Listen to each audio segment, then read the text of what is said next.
Nay, may kukwento ko sa'yo. O, ano na naman yan? Yung probinsyano. Oo. Ako mahilig ako sa probinsyano, nakikinig ako lagi niyan.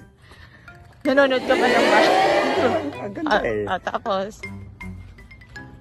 Lumuwas siya ng Manila, no? Yung, alam mo yun, siyempre nag-enjoy siya. Tapos, nanood siya ng sine.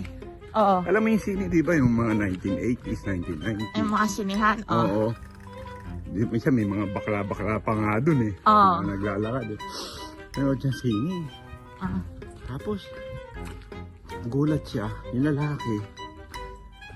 Nakaupo. Sabi niya, puta na, ba't ganun yung lalaki yung mahalinghin? Mahalinghin, parang nababaliw. Sabi niya gano'n. Tapos nung ginawa niya, hindi siya nakatiis, pinlashlight niya.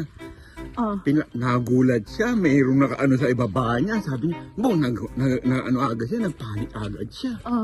Puta na kaya ako. Akala ko naman maganda sa Maynila. Tara, pati pala tao ngayon, ginakain na.